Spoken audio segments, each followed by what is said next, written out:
Hello बच्चों, कैसे हैं आप लोग। उम्मीद करते हैं आप लोग अच्छे ही होंगे। और आप लोगों की पढ़ाई कैसी चल रही है। भाई अच्छे से पढ़ाई करो, आप लोग बहुत अच्छे से पढ़ाई करो। जो भी आप पढ़ रहे हो सुन रहे हो उसको बहुत अच्छे से क्वेश्चंस लगाओ, बार बार प्रैक्टिस करो। अगर कोई डाउट है तो आप उससे पूछो। तो बच्चों, हम लोग आज की क्लास में क्या करेंगे। आज की क्लास में करेंगे थोड़ा सा डिफरेंट। मतलब आपने देखिए ओम्स लॉ पढ़ लिया, करंट डेंसिटी पढ़ लिया, ठीक है। हम लोग आज की क्लास में पढ़ेंगे कि करंट डेंसिटी और इलेक्ट्रिक फील्ड में क्या रिलेशन है। ठीक है, चलिए इन बातों को हम लोग लिखते जाते हैं। एक तो हम लोग पढ़ेंगे relation between current density G and electric field E। बच्चों दूसरी चीज क्या पढ़ेंगे हम लोग दूसरी चीज पढ़ेंगे। आज पढ़ेंगे हम लोग ड्रिफ्ट वेलोसिटी के बारे में।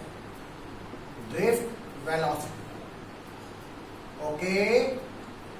और क्या पढ़ेंगे, और पढ़ेंगे हम लोग आज इलेक्ट्रिक करंट और ड्रिफ्ट वेलोसिटी में क्या रिलेशन है। Relation between electric current and drift velocity. और क्या पढ़ेंगे बच्चों, और हम लोग पढ़ेंगे आज मोबिलिटी के बारे में, ओके। मोबिलिटी और पढ़ेंगे हम लोग, और कुछ क्वेश्चन सॉल्व करेंगे। ठीक है, हम लोग ने जितना पढ़े हैं जैसे कि ओम्स लॉ के ऊपर, रेजिस्टेंस के ऊपर, उस पर कुछ न्यूमेरिकल की प्रैक्टिस करते हैं।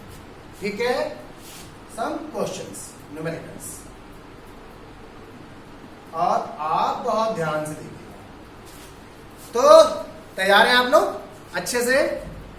तो मैं आपका एक बार फिर से स्वागत करता हूं अपने इस चैनल फिजिक्स वाला टीचर में। और अच्छे से आपको सीखना है। तो बच्चों ये बताओ, आप लोगों ने क्या सीखा था ओम्स लॉ में। अरे भाई, ओम्स लॉ का स्टेटमेंट क्या था। ओम्स लॉ का स्टेटमेंट था if all the physical conditions remains unchanged. अच्छा बच्चों, ऑल फिजिकल कंडीशंस का क्या मतलब है। मतलब है किसी कंडक्टर का टेम्परेचर, उसका प्रेशर, उसकी लेंथ, ह्यूमिडिटी, ये सारी चीजें कांस्टेंट होनी चाहिए। If all the physical conditions of a conductor remains unchanged, then the electric current in the conductor is directly proportional to the potential difference applied. आपको याद होगा, मैंने आपको ये बताया था I proportional to V। जब इसको हटाते हैं तो एक कांस्टेंट आता है बच्चों R V। R को क्या कहते हैं हम लोग, R को कहते थे हम लोग resistance. R is resistance of conductor. ये चीज मैं आपको पढ़ा चुका हूं। अच्छा बच्चों, मैंने आपको एक फॉर्मूला और बताया था कि अगर कोई कंडक्टर है, ठीक, इस कंडक्टर की लेंथ L है। बच्चों इस कंडक्टर का जो क्रॉस सेक्शन एरिया है वो A, ओके। तो इसका रेजिस्टेंस होता है, the resistance of the conductor is given by R is equals to rho into L upon A. R equals to rho L upon A. Rho is known as resistivity. Okay. L is the length of conductor. A is the area of cross section. और आपको ये भी पता होगा, ये जो L लेते हैं ये हम लोग करंट की डायरेक्शन लेके चलते हैं। जिस डायरेक्शन में करंट फ्लो करता है उसी डायरेक्शन की जो डायमेंशन होती है वो L लेते हैं, वही हम लोग लेंथ लेते हैं। अच्छा, मैंने आपको ये भी बताया था बच्चों कि करंट डेंसिटी, याद होगा आपको, करंट डेंसिटी का फॉर्मूला होता है J equals to I upon A। ठीक, आपको ये भी पता है कि इस कंडक्टर में जैसे करंट इधर जा रही है तो इलेक्ट्रिक फील्ड की डायरेक्शन करंट के अलोंग, तो हम लोग आज सबसे पहले करंट डेंसिटी और इलेक्ट्रिक फील्ड में रिलेशन निकालेंगे। तो चलो बच्चों स्टार्ट करते हैं। ओके, तो इसके लिए मैं ये पूरा भी डाल रहा हूं और आपको बताता हूं कि क्या रिलेशन हो सकता है, कैसे निकालेंगे। तो फर्स्ट ऑफ ऑल हम बात करते हैं पहला point, that is J and E, current density and electric field. Okay, so first equation, R equals to rho L upon A, equation number 1, right? बच्चों ये R है, रेजिस्टेंस है, and this is equals to what? Potential difference upon current I. क्या लिख दिया हमने? रो L upon A. अब बच्चों क्या करेंगे हम लोग? इस एल को इस वी के नीचे लाएंगे, ओके, और आई को हम लोग इधर ले जाएंगे। Then V upon L is equals to क्या हो जाएगा? ये रो इनटू आई अपॉन ए। अब आपने बचपन में पढ़ा है, आप अच्छे से जानते हैं, this I upon A represents the current density and this V upon L, this is the rate of change in potential with respect to position. आपने पोटेंशियल डिफरेंस में डिस्टेंस से डिवाइड कर दिया। बच्चों ये क्या होता है? ये होता है इलेक्ट्रिक फील्ड। तो नेक्स्ट लाइन से this is equals to electric field equals to rho into I upon A क्या हो जाएगा बच्चों? J, current density. तो ये रिलेशन आ गया is equal to rho into J. Rho is the resistivity और you can say this is the specific resistance, J is the current density, E is the electric field. एक और बात मैंने आपको बताया था, the reciprocal of resistivity is what? It is conductivity represented by sigma. So next line से this is equals to 1 by sigma into J. इसको आप यूं कर दो, J is equals to sigma into बच्चों ये रिलेशन हो गया करंट डेंसिटी और इलेक्ट्रिक फील्ड। अब बात आती है कि इसका वेक्टर रिलेशन क्या होगा। बेटा आपको पता है, क्या पता है कि अगर ये कोई कंडक्टर है, इस कंडक्टर में करंट फ्लो कर रहा है, current is high, electric field इस डायरेक्शन में होती है और करंट डेंसिटी भी करंट के नाम होती है। करंट डेंसिटी है क्या? अरे बच्चों, जो इलेक्ट्रिक करंट होती है तो स्केलर क्वांटिटी है, लेकिन बार बार हम देख रहे हैं कि उसके अंदर कुछ डायरेक्शन भी है। डायरेक्शन है लेकिन वो वेक्टर नहीं है। ऐसा क्यों?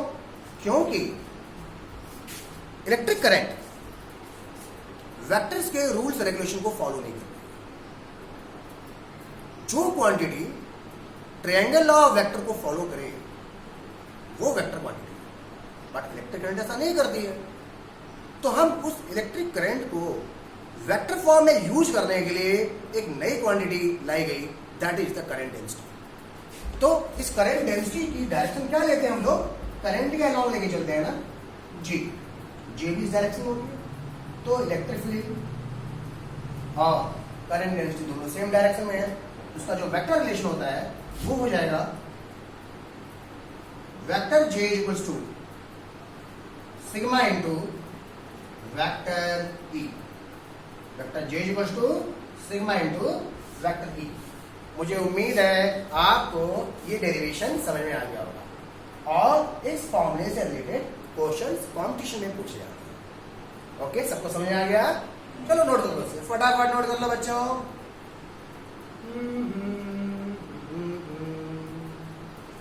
Relation between J and E, drift velocity. Note कर लिया? अरे भाई नोट तो कर रहे ही हैं। आप अपने नोट्स कैसे बनाओगे? वैसे मैं इस सारे टॉपिक के नोट्स आपको लिंक में डाल दूंगा, आप वहां से इसको डाउनलोड कर लीजिएगा। ठीक, कर लिया नोट? अभी नहीं किया? अरे करो, कर लो, जल्दी कर लो फटाफट। अब कर लिया है? चलो स्टार्ट करते हैं। अब क्या स्टार्ट करते हैं हम लोग? अब बात करते हैं हम लोग ड्रिफ्ट वेलोसिटी बारे में। That is very important. Okay, start करते हैं बच्चों ड्रिफ्ट वेलोसिटी। चलो इसको तो मैं मिटा दिया, चलो मैं इसको डिलीट कर दिया, चल भाई जा यहां से, तेरा काम खत्म, है ना। अब हमारे बच्चे एक नई चीज पढ़ेंगे। क्या पढ़ेंगे? ड्रिफ्ट वेलोसिटी के बारे में। तो बेटा ड्रिफ्ट वेलोसिटी क्या है? ड्रिफ्ट तो आप समझ रहे हो, ड्रिफ्ट होना, धीरे धीरे आगे बढ़ना। और वेलोसिटी तो आप जानते ही हो क्या होता है वेलोसिटी। अरे भाई जब मोशन होगा तो वेलोसिटी आएगी, है कि नहीं? तो बच्चों होता क्या है, इसकी लंबी कहानी है। जरा मैं आपको मैं इसकी पहले कहानी सुनाता हूं। आपने बच्चों कोई भी कंडक्टर लिया, ठीक? कंडक्टर के अंदर क्या होता है? कंडक्टर्स के अंदर पता है फ्री इलेक्ट्रॉन्स होते हैं, ठीक? अच्छा बच्चों, वो फ्री इलेक्ट्रॉन्स मूव कैसे करते हैं? रैंडम मूव करते हैं, कोई इधर कोई उधर कोई उधर कोई उधर, ऐसे, ठीक? और ये फ्री इलेक्ट्रॉन का जो मूवमेंट है बच्चों, वो हर टेम्परेचर पर है। टेम्परेचर बढ़ाएंगे तो उनके अंदर मोशन और बढ़ेगा। अच्छा, साथ में क्या करते हैं? वो टक्कर मारते रहते हैं। एक इलेक्ट्रॉन इधर गया, उसे टक्कर मारा, उसे टक्कर मारा, फिर उधर गया, फिर इधर गया, फिर उधर गया, ऐसे फैलते रहते हैं, है ना। अब क्या किया गया? टक्कर हुआ, टक्कर खा के इलेक्ट्रॉन आगे बढ़ा, रास्ते में फिर से कोई इलेक्ट्रॉन मिल गया, फिर टक्कर हुई, फिर से कोई इलेक्ट्रॉन मिल गया। ऐसे लगातार टक्कर टक्कर टक्कर टक्कर टक्कर होता है। अब एक काम करते हैं, अगर मैं इलेक्ट्रिक फील्ड अप्लाई कर देता हूं, अगर मैं उस कंडक्टर को किसी बैटरी के टर्मिनल से कनेक्ट कर देता हूं, तो क्या होगा? अरे भैया, इलेक्ट्रॉन पे चार्ज होता है, आपने इलेक्ट्रिक फील्ड लगाया, उस इलेक्ट्रॉन पर इलेक्ट्रोस्टैटिक फोर्स लगेगा। अच्छा बच्चों, फोर्स लगेगा तो एक्सीलरेशन भी आएगा, एक्सीलरेशन आएगा तो वेलोसिटी चेंज भी होगी, है ना। तो जब वेलोसिटी चेंज होगी तो इसका मतलब ये नहीं है कि टक्कर होना बंद हो गया, टक्कर तो अभी भी होगा।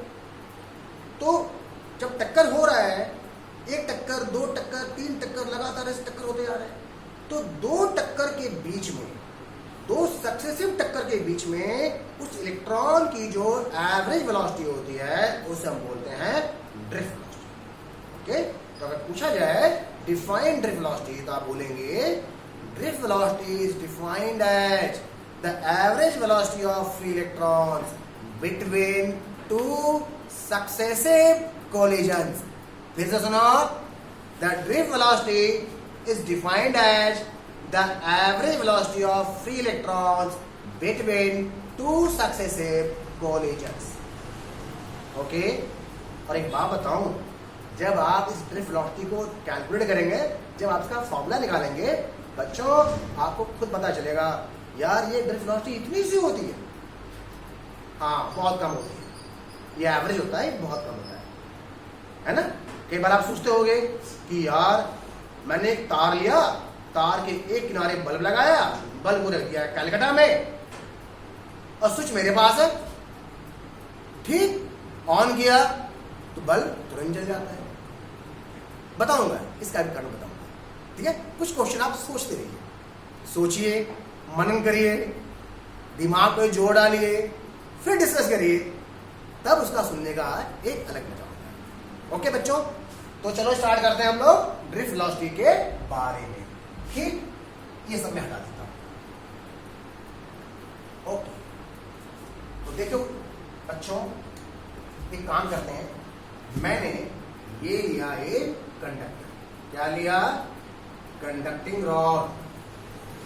ओके, अब मैं आपको उसके अंदर एक दिखा रहा हूं फ्री इलेक्ट्रॉन। मान लिया बच्चों इट्स अ फ्री इलेक्ट्रॉन, ये रैंडम मूव कर रहा है, इधर गया, इसकी किसी फ्री इलेक्ट्रॉन से टक्कर हुई, फिर इधर आ गया, इधर टक्कर हुई, ऐसे ऐसे ऐसे यूं यूं यूं यूं यूं ज़िगज़ैग इसका मोशन हो रहा है। बात समझ आ रही है क्या? अच्छा, अब क्या हो रहा है, एक बात समझना, जैसे कि एक फ्री इलेक्ट्रॉन आया, टक्कर हुआ किसी इलेक्ट्रॉन से, और टक्कर के बाद जब वो निकला तो उसकी कुछ वेलोसिटी होगी।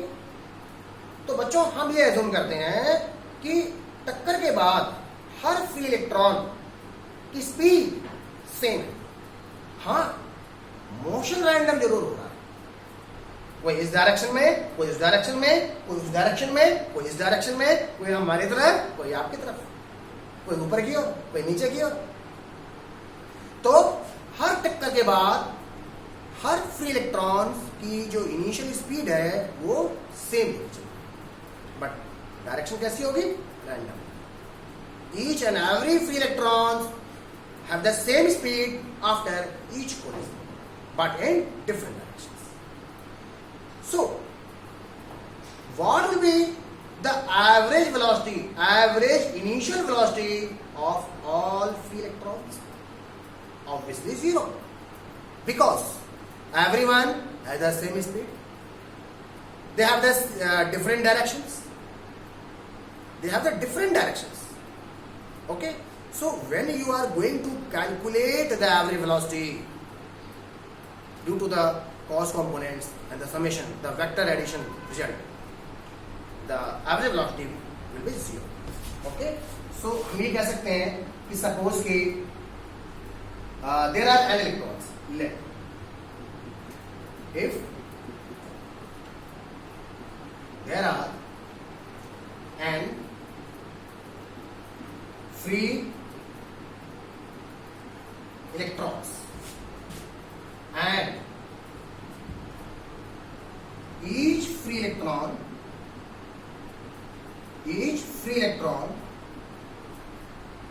has initial speed u, then average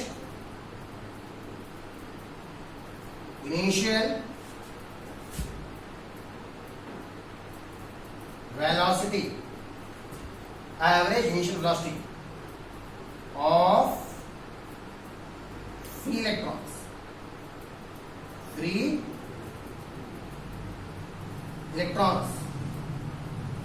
u average, बच्चों ये सिंबल होता है average, equals to 0, equals to 0. Okay. अब इसके बाद बच्चों सपोज कि कंडक्टर में मैंने एक ये लिया कोई फ्री इलेक्ट्रॉन, कौन सा है, काउंटिंग करोगे तो ढेर सारे निकलेंगे, first free electron, second free electron, third, fourth, dash dash, so बहुत सारे. तो मान लिया कि कोई एक आई नंबर का है, आई मतलब ए बी सी डी होता है ना, A B C D E F G H I number का कोई एक इलेक्ट्रॉन, उसको हम बोलेंगे आई एथ इलेक्ट्रॉन, आई एथ इलेक्ट्रॉन. ये आई एथ इलेक्ट्रॉन है, इसके किसी इलेक्ट्रॉन से टक्कर हुई, टक्कर के बाद ये आगे बढ़ा, बढ़ता रहा, ठीक, और इसकी किसी और इलेक्ट्रॉन से टक्कर होगी, ठीक.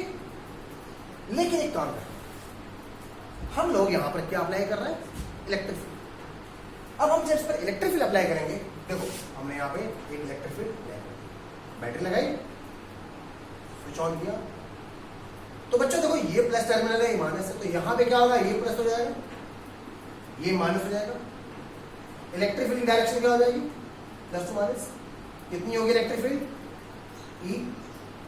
बच्चों इस आईएथ इलेक्ट्रॉन पे जो फोर्स लगेगा वो फोर्स किधर लगेगा, कितना लगेगा, बच्चों जो फोर्स लगेगा वो फोर्स इस डायरेक्शन में, वो फोर्स कितना होगा, वो फोर्स हो जाएगा F is equals to charge into electric field, force equals to charge into electric field.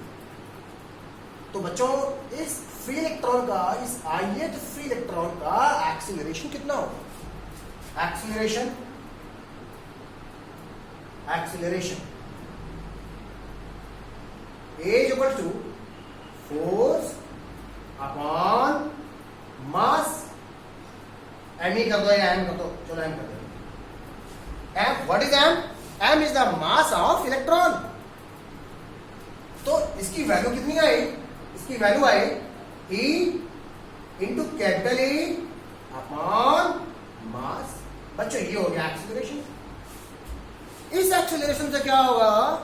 Her free electron accelerate होगा, उसकी स्पीड चेंज होगी। हाँ, उनकी डायरेक्शन, जो डायरेक्शन है वो अभी भी रैंडम ही है।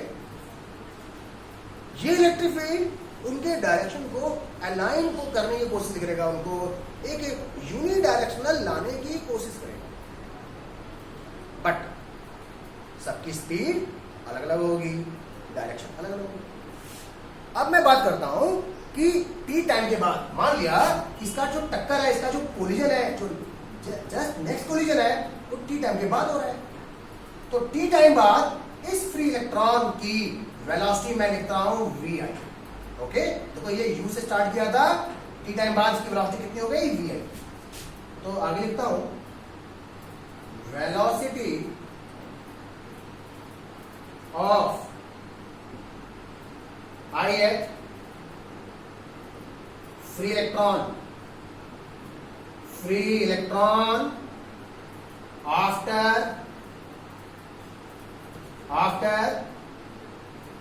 Time T. क्या करें? कौन सा फॉर्मूला लगाए बच्चों? देखो, एक्सेलरेशन यूनिफॉर्म है और आपने बचपन में पढ़ रखा है v equal to U plus ए।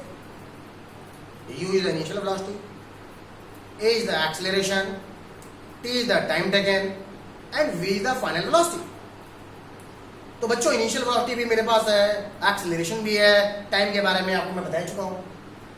तो इसकी वेलोसिटी vi हम लोग से रिप्रेजेंट करेंगे vi को vi से, और ये हो जाएगा u माइनस e। वैसे चलो पहले फॉर्मूला लिखते हैं, v equal to U plus A T, मतलब ए की वैल्यू रखते हैं हम लोग, V I equals to U minus E into E upon M into T. अब जनाब आप सोच रहे होगे यार ये माइनस बला कहां से आ गई? तो भैया बच्चा जरा सोचो, इस बात को समझो। इसकी initial velocity random,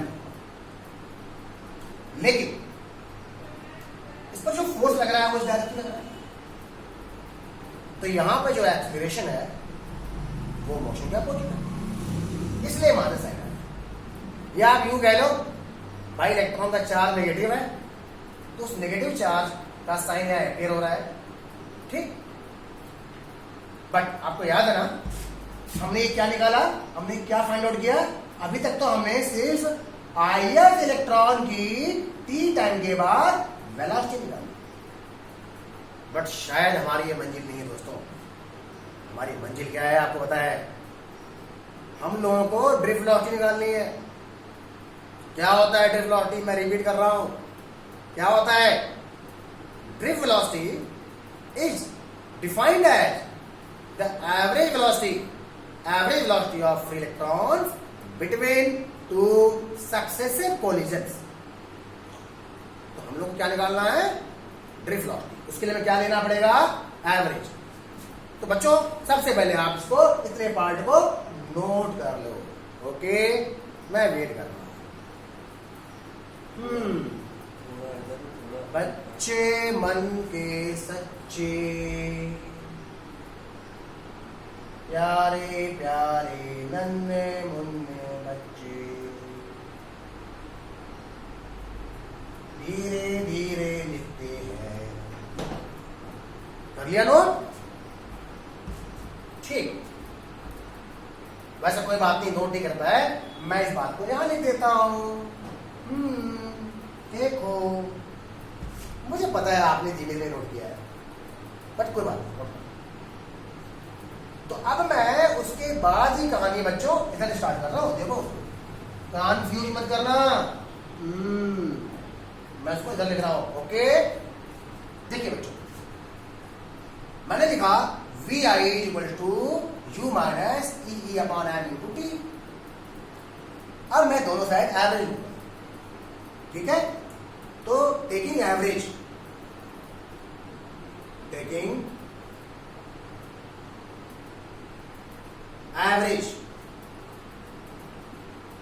both side,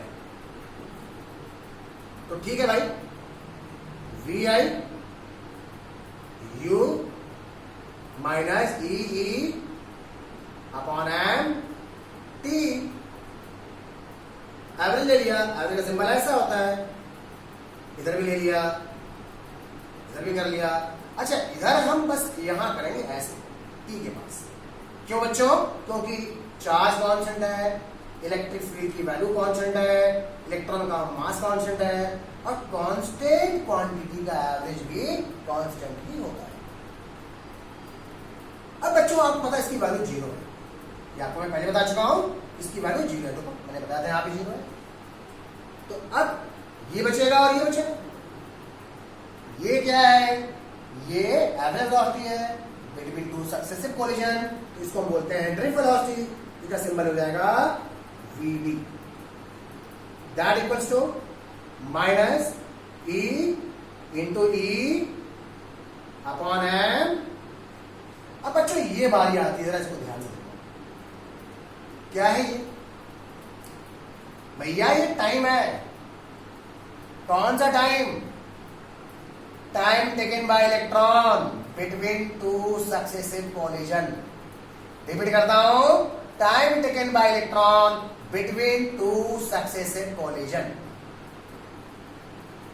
अब आपने उसका लिया एवरेज, फिर क्या बोलेंगे? फिर बोलेंगे उसे average time taken by electrons between two successive collision.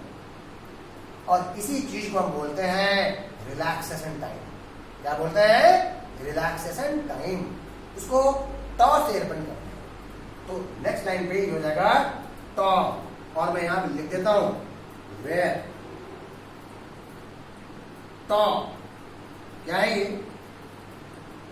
Relaxation time. ये होता क्या है? ये होता है time taken by electrons between two successive collision. तो अभी इस चीज की स्टोरी में अब बच्चों इधर लिखने जा रहा हूं, और आप उसको तो पहले ही नोट कर चुके हो, ठीक है। तो मैं इसको मिटाता हूं और इधर नोट करता हूं, ठीक है ना। तो बच्चों आप समझ गए कि ड्रिफ्ट वेलोसिटी क्या होती है। आप ये भी समझ गए बच्चों कि रिलैक्सेशन टाइम क्या होता है, और आपने फॉर्मूला भी देख लिया। तो यहां पर मैं इसकी डेफिनेशन लिखता हूं, tau that is average time taken by electrons between two successive collision. Average time taken by free electrons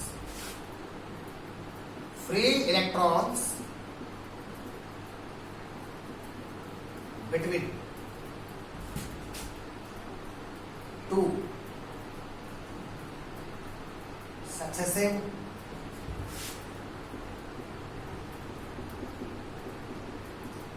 पुल। अब बच्चों एक बात देखो, आप समझो फॉर्मूला निकल गया है, Vd equals to minus E into E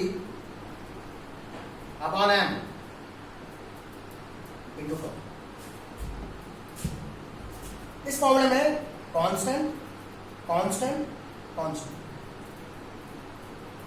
toe constant नहीं होता बच्चों। टॉ डिपेंड करता है कि उस मटेरियल का टेम्परेचर कितना, टाइम ऑफ रिलैक्सेशन डिपेंड करता है कि टेम्परेचर कितना है। देखो टेम्परेचर बढ़ाओगे कोलिजन का रेट फास्ट होगा, तो जब कोलिजन का रेट फास्ट होगा, then the time between two successive collision will be less. तो इस बात को ध्यान देना, टेम्परेचर बढ़ाओगे तो कोलिजन का रेट फास्ट होगा, then the time of relaxation will be what? Decreased. And if tau is decreased, then the drift velocity is also decreased. Okay, तो ध्यान देना आप लोग। अच्छा बच्चों, एक और बात, ये जो tau है ना, ध्यान देना, ये tau एक एवरेज वैल्यू है। आप ये मत सोचना कि जितने भी फ्री इलेक्ट्रॉन्स आपस में कोलिजन कर रहे हैं तो वो सब के सब सेम टाइम लेंगे, ऐसा नहीं है। हो सकता है कि जब इलेक्ट्रॉन नंबर 1 इलेक्ट्रॉन नंबर 2 से कोलिजन कर रहा हो तो कुछ टाइम लिया, अब जब इलेक्ट्रॉन नंबर 2 इलेक्ट्रॉन नंबर 3 से कर रहा हो तो बच्चों को कुछ और ले सकता है। इनके कोलिजन का टाइम अलग अलग हो सकता है। इनके कोलिजन का टाइम tau से कम भी हो सकता है, tau के बराबर भी हो सकता है, tau से ज्यादा भी हो सकता है। याद रखिएगा। So this was the relation between drift velocity and time of relaxation. बच्चों, इसको हम लोग ऐसे नहीं कर सकते हैं, Vd is equal to minus E into tau upon m into electric field. अब आपसे बोला जाए व्हाट इज द मैग्नीट्यूड, तो देखो यार, आपको पता है जो इलेक्ट्रिक करंट है, इलेक्ट्रिक करंट की जो डायरेक्शन होती है वो इलेक्ट्रॉन के मोशन का अपोजिट होती है। तो अगर मैं सिर्फ इसकी वैल्यू की बात करता हूं, then Vd magnitude that will be E tau upon m into electric field. बच्चों, इसकी वैल्यू 10 की पावर माइनस 4 के ऑर्डर की होती है यार। इसकी वैल्यू बहुत कम होती है। आप ऐसा मत सोचना बहुत फास्ट निकल गया, बहुत तेज जा रहा है, ऐसा नहीं है। इसकी वैल्यू डिपेंड कर रही है, क्योंकि सबसे बड़ा फैक्टर तो यहीं पे आ रहा है, द चार्ज ऑफ इलेक्ट्रॉन। कितना होता है? 1.6 इंटू 10 की पावर माइनस 19 कूलॉम। इसका मास कितना होता है इलेक्ट्रॉन का? 9.1 इंटू 10 की पावर माइनस 13 के। tau भी बहुत कम होता है। तो इस बात को याद रखिएगा, जो Vd होता है that is Vd is the order of approximate 10 की पावर माइनस 4। ओके, तो बच्चों ये फॉर्मूला इंपॉर्टेंट है, इस पर न्यूमेरिकल्स आते हैं, तो आप ध्यान दीजिएगा। ओके, अब इसे आप जल्दी से नोट कर लो, मैं वेट कर रहा हूं। देखो, आपको पहले ये वाला स्टेप नोट करना है, ठीक है? उसके बाद आपको ये वाला स्टेप नोट करना। चलो बच्चों, फटाफट नोट कर लो, आई एम वेटिंग। बहुत ध्यान से देखना, मिस्टेक ना होने पाए। इसको नोट करने के बाद एक बार ऊपर से इसकी स्टडी कर लो, नजर मार लो कि भाई अभी आपने क्या सीखा। उससे क्या होगा ना, आपके एकदम दिमाग में सेट हो जाएगा, सारा का सारा मामला पूरा सेट हो जाएगा, फिर आप भूलोगे। और पढ़ाई के बाद, जब क्लास के बाद आप इसे देखेंगे, पूरा रिवाइज कर लेंगे, तो और अच्छे से सेट हो जाएगा, फिर तो आप इसे भूल ही नहीं सकते, है ना? तो प्यारे बच्चों, नन्हे मुन्ने बच्चों, अब मैं क्या पढ़ाऊंगा? अब आपको बताऊंगा कि इलेक्ट्रिक करंट में और ड्रिफ्ट वेलोसिटी में क्या रिलेशन है।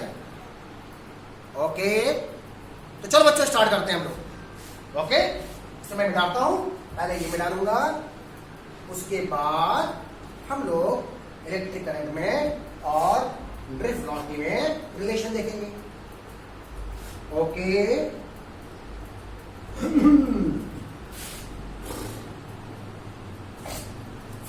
चले स्टार्ट करते हैं। तो बच्चों पॉइंट है, बात कर रहे हैं यहां पे पॉइंट नंबर 3 की, आज का पॉइंट नंबर 3, ठीक, relation between electric current I, relation between electric current I and VD, drift velocity, इसकी बात करें। तो चलो एक काम करते हैं हम लोग, वही पुराना नन्ना मुन्ना कंडक्टर, एक कंडक्टिंग रॉड लिया, it's a conducting rod, okay. इस कंडक्टिंग रॉड की लेंथ बच्चों आप मान लो L, let the length of the conducting rod is L. The area of cross section A, right. The conductor is connected to a battery. मैंने इसको battery से connect कर दिया, प्लस टर्मिनल माइनस टर्मिनल। बच्चों switch को on कर दिया तो आपको पता है ना इलेक्ट्रिक करंट ऐसे फ्लो करेगी, plus terminal to minus terminal, और इलेक्ट्रिक फील्ड की डायरेक्शन भी करंट के अलाउंग ही होगी। अब समझना, सपोज कि मैं इस क्रॉस सेक्शन की बात करता हूं, ये क्रॉस सेक्शन लगा दीजिए, इस क्रॉस सेक्शन से कुछ फ्री इलेक्ट्रॉन्स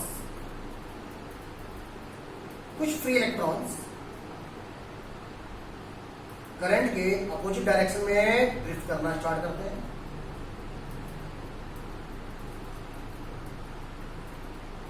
इनकी ड्रिफ्ट वेलोसिटी क्या होगी? VD। और बच्चों यहां से स्टार्ट करके इन टाइम डेल्टा टी, अगर मैं डेल्टा टी टाइम लेता हूं तो ये कहां तक आएंगे ड्रिफ्ट करके? सपोज यहां तक आते हैं, इस पॉइंट तक आते हैं। तो यहां से यहां तक वो कितनी डिस्टेंस ट्रेवल कर लेंगे? वो जो डिस्टेंस ट्रेवल करेंगे वो हो जाएगा distance equal to velocity into time. Velocity कितनी लेके चल रहे हैं हम लोग? Average velocity VD, drift velocity. Time कितना बोला आपने? Delta T. So this will be VD into delta t, VD into delta t. So this is the distance traveled by free electrons in a time interval delta t. Okay. बच्चों cross section area कितना है? A. कितना length travel कर लिया? VD delta t. अब पूछा जाए how much volume is swept out, कितनी देर में कितना वॉल्यूम कवर हो गया बच्चों? तो क्या करेंगे? Length into area. एरिया कितना है? A. लेंथ कितना ट्रेवल किया? VD into delta T. Okay, so volume covered मैं लिखता हूं यहां पर, volume covered is equals to area of cross section VD into delta T. Okay, अब एक बात बताओ बच्चों, अगर मैं ये जूम कर लूं कि इस कंडक्टर के अंदर n electrons and free electrons per unit volume है, and free electrons per unit volume. If number of free electrons per unit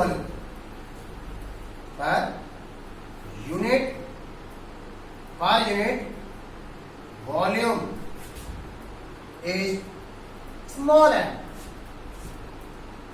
then बच्चों टोटल कितने फ्री इलेक्ट्रॉन्स ड्रिफ्ट हो जाएंगे? अरे भाई n से मल्टीप्लाई कर देंगे हम लोग, यहां पे n से मल्टीप्लाई कर देंगे। तो आगे लिखते हैं, क्या लिखेंगे? Total free electrons drifted in delta T time, in delta T time कितना हो जाएगा? बहुत आसान, n into A into V D into delta T.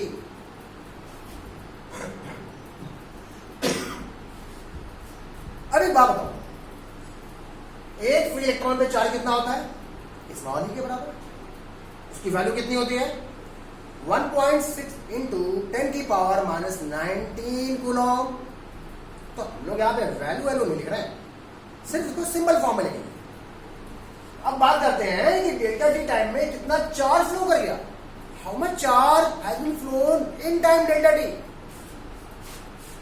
Charge flown in time delta T. Suppose delta Q है, डेल्टा क्यू इक्वल्स टू, इसमें E से multiply कर दो, and E A B D into delta T. नन्हे मुन्ने बच्चों, समझ में आया कि नहीं आया? फिर से देख लो, फिर से देखो बच्चों। Drift velocity V D, delta T time में कितना ट्रेवल किया?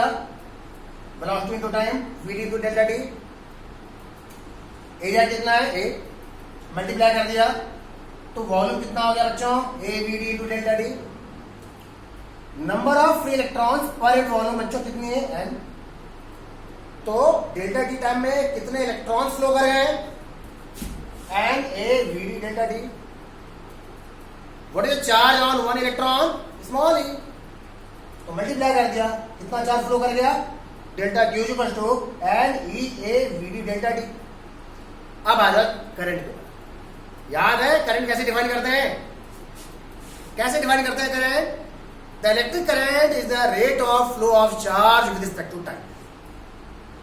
ओके, सो करंट की वैल्यू क्या हो जाएगी बच्चों? चार्ज, जितना चार्ज फ्लो किया है उसमें आप टाइम से डिवाइड कर दो, करंट आ गया। Very easy.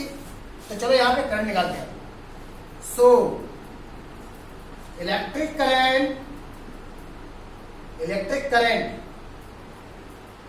I equals to delta Q upon delta T. देखो क्या आंसर आया? डेल्टा टी को चलाओ, the answer will be N E A we D. तो चलो इसको मैं साफ साफ यहां लिख लेता हूं, I equals to N E A we d, A v. बच्चों ये रिलेशन है ओके करंट में और ड्रिफ्ट वेलोसिटी। अगर आपसे ये बोल दिया जाए सर करंट डेंसिटी और ड्रिफ्ट वेलोसिटी में क्या रिलेशन होगा? कुछ नहीं बच्चों, इस ए को लाओ, आई के नीचे कर दो, डिवाइड कर दो। तो आई अपॉन ए क्या होता है? Current density. तो नेक्स्ट लाइन से I upon A equals to J, J equals to N e v d, n e v d. This is the relation between current density and drift velocity. Okay, I hope कि आपको समझ में आ गया होगा। नहीं आए तो फिर से पूछ लेना, वीडियो को बार बार देखना बच्चों। फिर भी नहीं आए आप अपने डाउट हमसे पूछ लीजिएगा। ओके, तो चलो मैं वेट करता हूं बच्चों, आप इसे जल्दी से कॉपी करना। ओके, यहां से पूरा कॉपी करिएगा, ये बढ़िया सा प्यारा सा डायग्राम बनाइएगा, ठीक। और एक एक चीज को आप नोट कर लीजिए, एक एक लाइन को अच्छे से समझिए। नोट करने के बाद उसको एक बार ध्यान से पढ़िए। पता है ना क्यों? ध्यान से पढ़ेंगे तो दिमाग में सेट हो जाएगा, ठीक।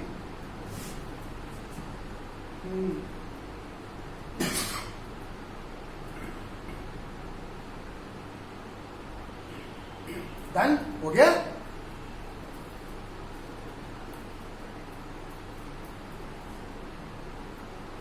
और बहुत छोटा फॉर्मूला है, देखो J equals to N E B. यहाँ पे 3 सिंबल है, एन, ई और वी है, ध्यान देना। वी डी पूरा सिंबल है, ऐसा मत होता है कि 4 सिंबल आ गए। डी, डी वी के साथ ड्रिफ्ट वेलोसिटी। तो अगर आपकी मर्जी, आप वीडी से कंफ्यूज हो रहे हो तो सिर्फ वी कर दो यार, स्टैंडर्ड है एंड वी। ओके बच्चों, ये रिलेशन तो हो गया। अब इसके बाद हम बात करेंगे कुछ और बातें, जैसे कि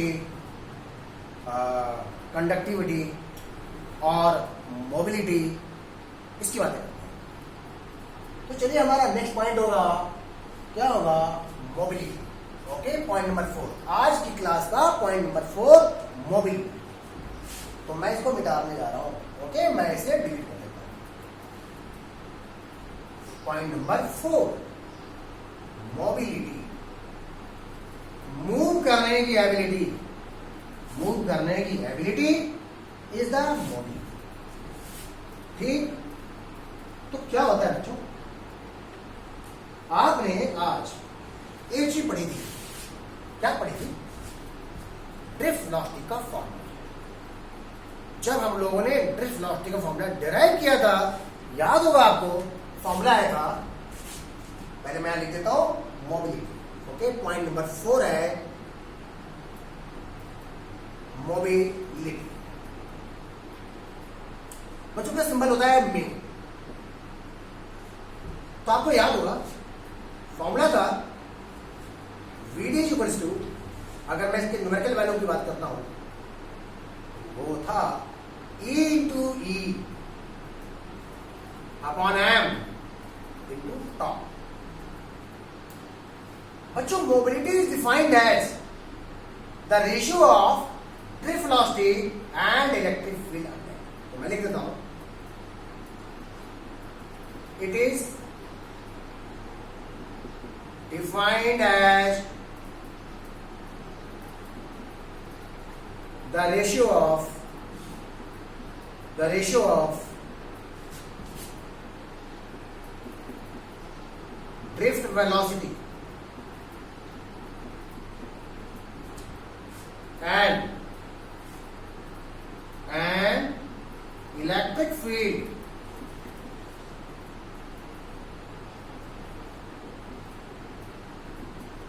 apply. It means mu equal to क्या हुआ?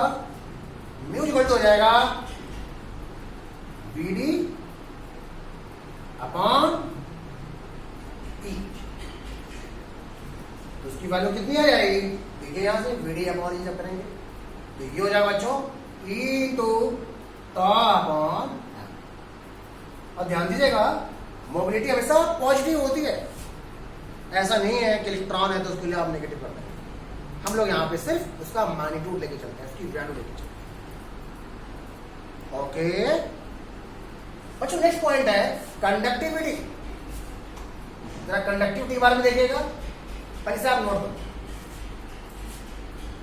Mobility mu v d equal to e into E upon M into tau. Tau है टॉ, टाइम ऑफ रिलैक्सेशन।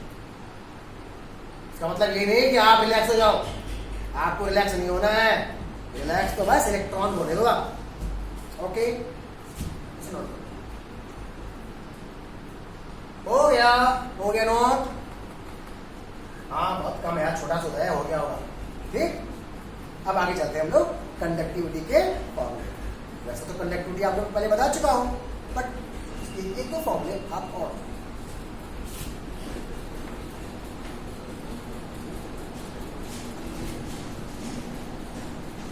देखो। आपको मैं ये बताया था ना, नंबर 5 कंडक्टिविटी। सिंबल क्या होता है? आपको याद होगा आज के फॉर्मूले में J equal to sigma E. Sigma equal to J upon E. G क्या होता है? Current density. किसके इक्वल होता है बच्चों? VD एंड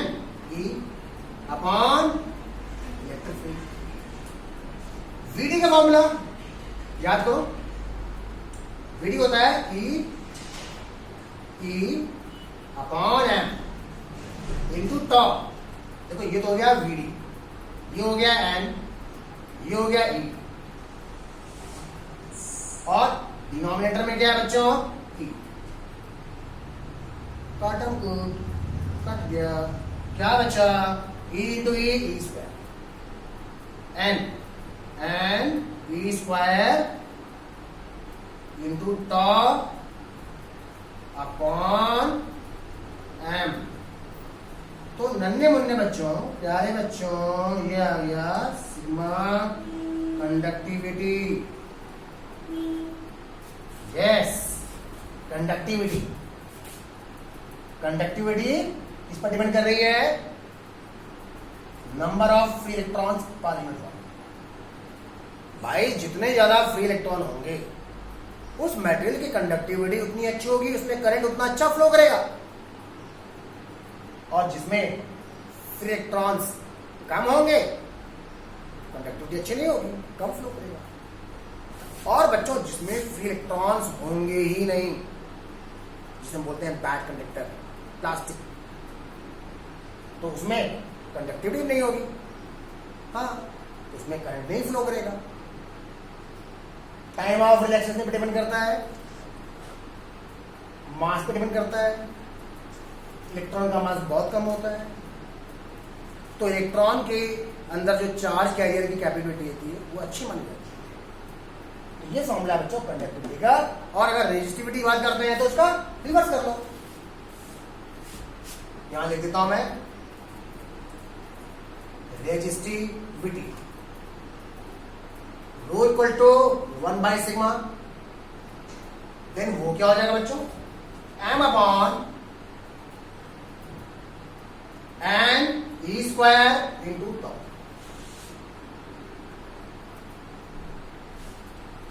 अब एक बात बताऊं आपको, आप यहां पे जरा देखिए, रो इनवर्सली प्रोपोर्शनल टू टॉप। याद करो बचपन की बातें, क्या कहा था आपसे, मैंने आपसे कहा था कि जब टेम्परेचर बढ़ाते हैं तो रेजिस्टिविटी इंक्रीज होती है। क्यों बच्चों, जब टेम्परेचर बढ़ाएंगे तो याद है the rate of collision will be increased. If the rate of collision is increase then the time between two successive collision will be decrease. Temperature बढ़ाएंगे, कोलिजन जल्दी जल्दी होंगे, टक्कर जल्दी जल्दी होंगे, तो टक्करों के बीच में जो टाइम लग रहा है बच्चों, टाइम कम हो जाएगा। और जब टाइम कम हो जाएगा तो आप समझदार हैं, टाइम कम हो जाएगा तो रो रेजिस्टिविटी की वैल्यू बढ़ जाएगी, और यही कारण होता है कि रेजिस्टेंस इंक्रीज। आई होप कि आपको समझ में आ गया। ओके, अब बच्चों हम लोग इसके कुछ न्यूमेरिकल पार्ट्स को डिस्कस करते हैं, ठीक, रेजिस्टेंस के ऊपर। Okay, R equal to rho L upon A के ऊपर। तो चलो बच्चों एक क्वेश्चन स्टार्ट करते हैं हम लोग। क्वेश्चन क्या है देखिए, तो आपने नोट कर लिया होगा, मुझे पता है, तभी मैंने आपसे पूछा नहीं। आप लोग होशियार बच्चे हो, बहुत फास्ट बच्चे हैं आप लोग, धरती के बुद्धिमान प्राणी हैं आप लोग। चलिए एक क्वेश्चन स्टार्ट करते हैं हम लोग। द क्वेश्चन इज सिंपल सा क्वेश्चन है बच्चों, बहुत बेसिक सा क्वेश्चन है। आपके पास एक क्यूबिकल बॉक्स है, it's a cubical box.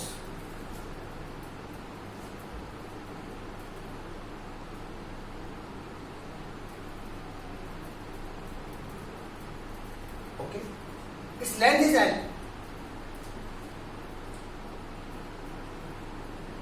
height is H,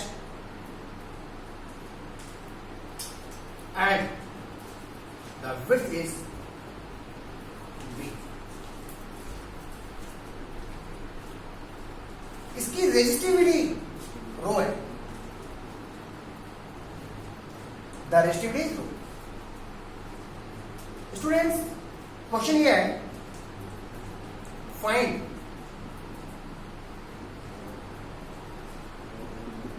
resistance of slab between part A 1 and 2. ये 1 क्या है? 1 year. Point number 1, point number 2.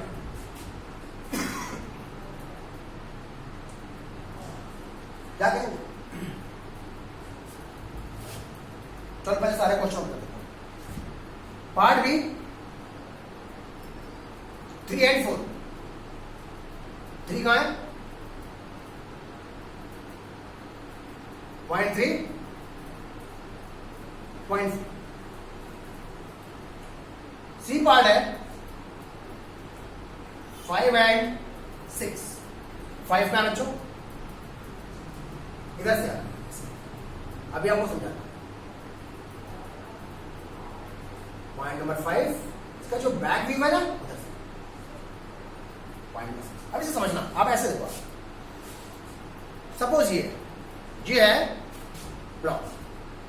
Okay, तो ये जो डायमेंशन है बच्चों, ये इसको आप एल ले लो, इसकी हाइट एच ले लो, और ये जो उसकी विड्थ दिख रही है ये बी दिख रही है आपको. पॉइंट नंबर 1, 2, 1 इधर है, 2 इधर. फर्स्ट क्वेश्चन है बिटवीन 1 and 2, इसके बीच में निकालना है. Second part 3 and 4. बच्चों 3 and 4 ये ऐसे इसके क्रॉस निकालना है. Third part 5 and 6. बच्चों 5 और 6 ऐसे. ठीक है, इसके क्रॉस निकालना. अब देखो क्या करेंगे, कौन सा कंसेप्ट है, कौन करते हैं. आपने पढ़ा है R equals to rho into n upon E. आपको मैं पहले ही बताया हूं, जब आप ये फॉर्मूला यूज करेंगे तो लेंथ क्या लेंगे? लेंथ वो लेंगे जो करंट के लॉन्ग हो. अब अगर मैं पार्ट 1 की बात करता हूं 1 और 2 के क्रॉस, तो इसका मतलब है कि जो करंट है उसकी एंट्री 1 से हो रही है और 2 से एग्जिट हो रहा है. करंट 1 से एंटर कर रहा है, 2 से बाहर कर रहा है. इसका मतलब कौन सी साइड करंट के लॉन्ग होगी? ऑब्वियस बात है बच्चों, एल. तो इस केस में पार्ट 1 के केस में एल ही यहां पे लेंगे हम, क्योंकि यही करंट के लॉन्ग है. और एरिया क्या हो जाएगा? एरिया इसके लिए हम लोग ये वाला सरफेस लेंगे, इस सरफेस का एरिया. इसका एरिया कैसे फाइंड आउट करें? ये विड्थ कितनी है बी और इसमें हाइट कितनी है एच. इसका एरिया हो जाएगा बी टू एच. तो पार्ट 1 का आंसर आएगा R e rho into L upon B H. बच्चों part B same process between 3 and 4. Again same formula R equal to rho L upon A. अब 3 and 4 का मतलब है कि करंट की एंट्री 3 से हो रही है और एग्जिट 4 से हो रहा है. अब कौन सी साइड है करंट के लॉन्ग? ये वाली साइड. क्या है ये? H equal. इसका मतलब इस फॉर्मूले में जो एल लिखा हुआ है, इस एल का काम कौन करेगा? उस एल का काम करेगा यहां पर एच. तो बस यहां पे एल को क्या कर दो? एच कर दो. और एरिया क्या हो जाएगा? एरिया बच्चों कौन सा जाएगा? जो ये वाला सरफेस है इसका एरिया कितना हो जाएगा? L into B. तब यहां लिखेंगे हम लोग R is equals to R34. ये क्या था? R12 rho into this H upon L into. बच्चों सी पार्ट का आंसर क्या हो जाएगा? 5 and 6. इसका मतलब करंट 5 से एंटर कर रहा है, 6 में बाहर आ रहा है. तो ऐसे में कौन सी साइड करंट के लॉन्ग हो जाएगी? ये वाली साइड, यानी कि बी. और एरिया क्या हो जाएगा? एरिया हो जाएगा L into H. Then R 5 6 equal to rho into क्या हो जाएगा ये 5 6 वाला B upon H into N. इस तरीके से हम लोग रेजिस्टेंस कैलकुलेट करेंगे। ओके, नोट कर लो बच्चों इस क्वेश्चन को फटाफट, वेट कर रहा हूं।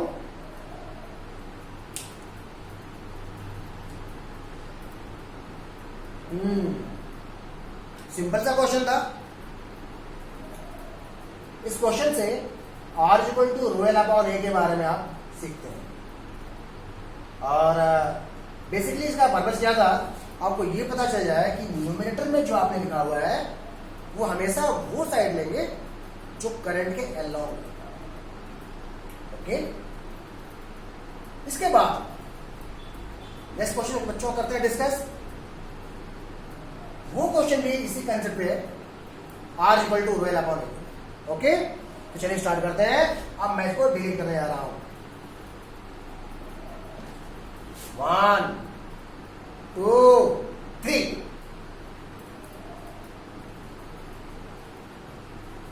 ये हमने इसको कर दिया डिलीट। Now next question.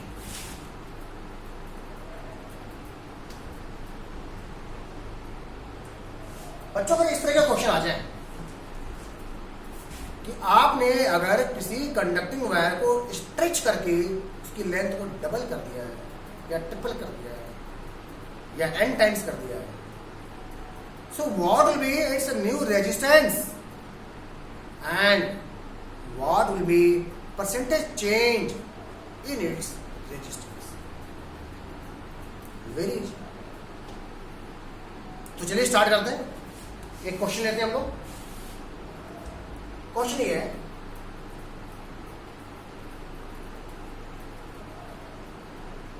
ये आपके पास एक कंडक्टिंग वायर है।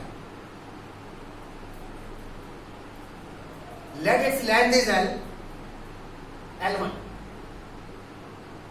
and this cross section area is A1.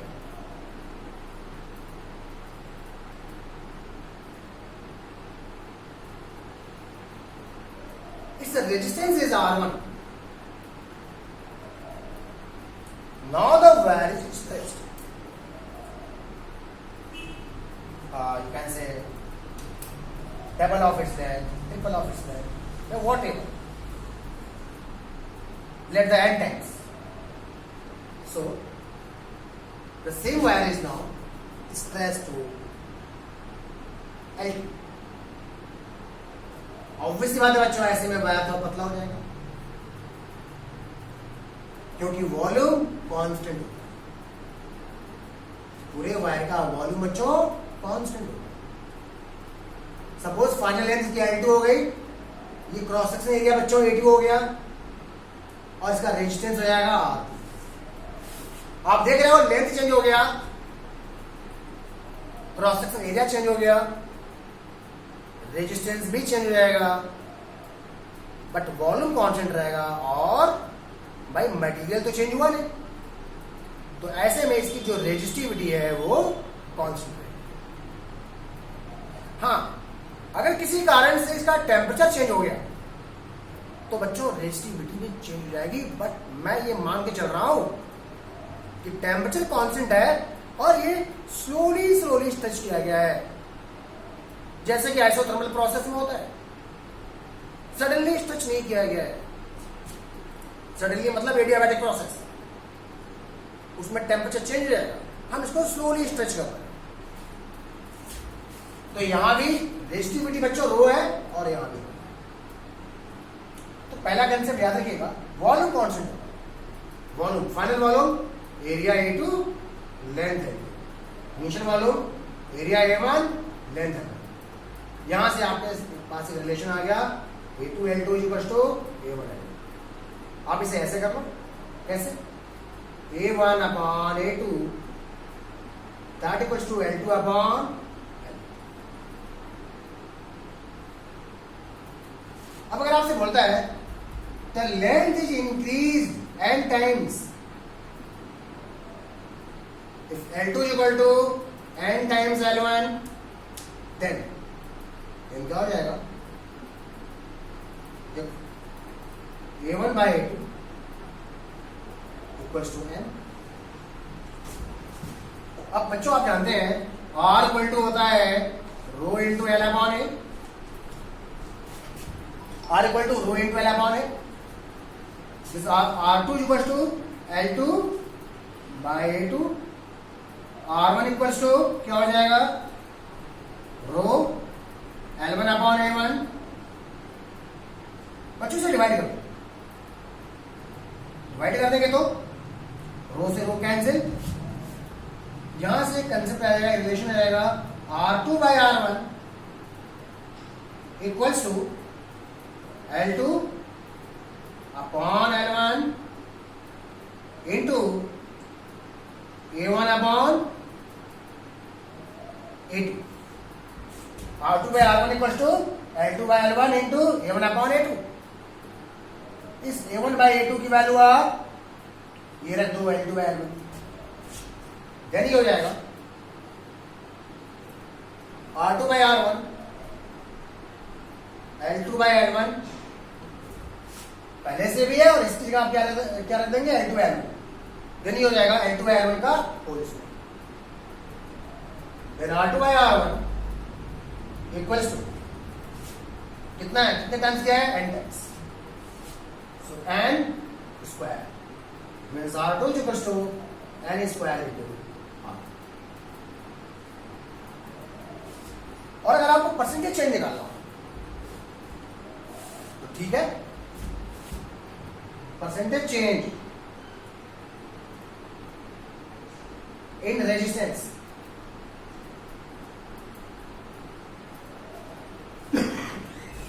क्या करेंगे हम लोग, डेल्टा अपॉन R1 इंटू 100। बच्चों डेल्टा आर क्या है, delta R is R1 minus R। इसका जो डिफरेंस है ना वो हो जाएगा चेंज इन रेजिस्टेंस। तो इस तरह से आप लोग सारे न्यूमेरिकल करेंगे, सॉल्व करेंगे, और आप क्वेश्चन की प्रैक्टिस करिएगा। मोस्टली काफी क्वेश्चंस इसी बेस पे आते हैं बच्चों। ओके, आप इसको अच्छे से रिवाइज करिए, देखिए कहाँ पे आपको प्रॉब्लम हो रही है, क्या डाउट हो रहा है। ठीक, अगर कोई चीज समझ नहीं आया तो दोबारा फिर पूछिएगा। नेक्स्ट क्लास में हम लोग और भी न्यूमेरिकल्स की एक्टिविटीज लेकर चलेंगे। ओके, और जितने भी कंसेप्ट हैं, अच्छे अच्छे कंसेप्ट, वो हम लोग नेक्स्ट क्लास में डिस्कस करेंगे। ओके बच्चों, बाय, टेक केयर बच्चों।